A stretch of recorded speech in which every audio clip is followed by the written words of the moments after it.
Mick, thanks for joining us. It's your fourth grand final. Does it feel any different from the three that you had with the West Coast Eagles? It's a good question, Rob. I think they're all different.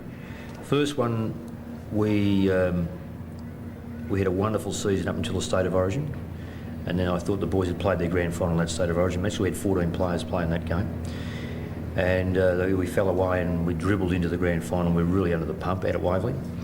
The second one we started dreadfully, but there was a real strong belief.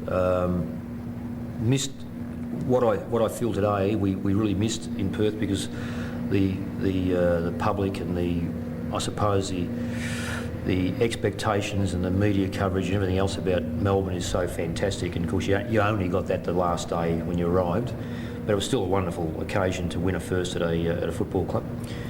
And the second one came along not too far away, but it's been a long haul. But I think there's certainly the build-up is all different. They're different. So I guess the game itself will be different again. 8 years since you were in a grand final as a coach. This time, huge underdogs, the Magpies. How do you feel about that? Well, that's the bookies have certainly got us at that, and I guess the commentators and the critics will have us as that. But one of the things that I think the first thing you have to do as a football coach is convince players that they are worthy contenders. And we've been saying all year that we are good enough, and we don't have to worry about the medallions around the neck or the All-Australian things. It'd be fantastic if some of our boys got that, but at the end of the day, it changes little. The players still the same, and we have said right from the word go that we have got comfort in one another's abilities. We know we've worked hard enough. We play a particular brand of football that we think is to our liking, and out of that comes a confidence in one another. So the tag doesn't really cut in the ice with us. We go out there and we believe we're equal partners. How do you think the game might unfold? Now, you're playing a team that's generally recognised as the best over the last 2 years. How many goals do you think might win it for you? Well, I've thought about this. Obviously, you give it a lot of detailed thought in regard to their potential and what they've kicked in the past and so forth. I think it's dangerous to get too wound up in the whole year. I think things fluctuate. Players' form drops off and comes back or doesn't come back, and you lose some players and some of the players jump up. The weather has a big bearing on it. Brisbane no doubt are a high-scoring side, or they pepper the goals. They don't necessarily score a lot of goals at times. Sometimes they score 30 times and they score 14-16 or 13-17 or something like that. So it's obviously they get a lot of supply from the midfield. On the other side of the coin, I think we're about 9th or 8th in the competition as far as scores go, but our defence is held up against the better sides, and if it's wet, logic says that the scoreline should be dramatically reduced as far as the potential to have a big score. But one thing for sure, we're not going to take them on as far as the goal scoring goes, and I've always believed in defence is the best form of attack. Yeah. And I know they've got a wonderful defence as well, Brisbane, but I'm not just talking backline here. We've got a mindset that is one of beat your opponent, and by doing enough of that, the scoreline, it'd be fair to say Adelaide have got a fairly potent midfield that can actually win a lot of the football and get into their forward line. They kicked 9 goals, 9 last week. Yeah. So we're not going to set a target for Brisbane to kick or not kick. We're going to set a target for our players to be able to do their job.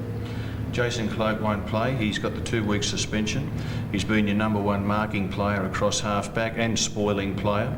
How do you replace him? Well, it's very difficult to replace a player that's been as prominent as he has over the 23 weeks I think he's played. However, there's a valuable lesson at Collingwood, and that was that when Nathan, our captain, as you're aware, fell out of the side, everyone was doom and gloom and thought that we couldn't win games of football.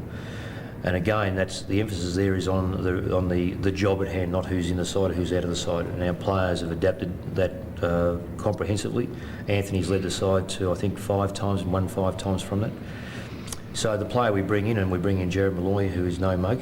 He can play at either end of the ground. Will he play in bursts, Malloy, regarding that he hasn't had a lot of game time? A lot of that will depend on the opposition and the state of the game. Yeah. We understand there's no next week.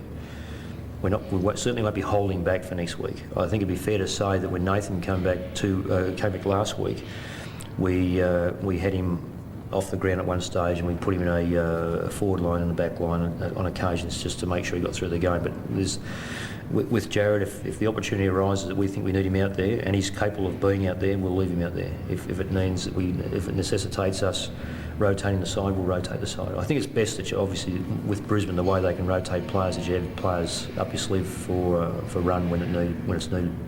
Just about 24 hours between now and the bounce of the ball. What's your program over the next 24 hours? Well, we'll go back and do our normal team meeting. We'll have our normal team meeting, and that really is, the players themselves have had an opportunity to know where they're playing. I like to think that some players some players like to know early in the week, and other players like to know later on in the week. Pardon me. So basically, most know who they've got and who's going to pick them up. We think who's going to pick them up. So they're prepared for that. All we go through is a few of the strategies. Again, it's not a heavy meeting at all. We don't want to have them over the top, so it'll be a meeting of just more the strategies and the technical things that will be required on match day. From that, I'll go home and take the phone off the hook. The phone. I've got a good secretary, my wife. Right. She's answered it for the last week. I'll probably go for a walk. I clear my head by going for a walk. I don't know whether I'll take the dogs this time. They're more trouble than what they're worth. So I might just go and just clear the mind, and things come to you from time to time, and then I'll go back and revisit my notes. I like to have those. I'll spend 2 or 3 hours with those. And not much comes through them, but it might only be one extra point. Yeah. But I still like to think that when I go to bed at night, the night before a match, that everything's done. And if history repeats itself, I'll sleep well. Mick, it's been terrific talking to us, you talking to the Channel 10 crew. We wish you well. You've done a great job with Collingwood this year. Let's hope things go your way tomorrow. Thanks, Robbie. Appreciate it.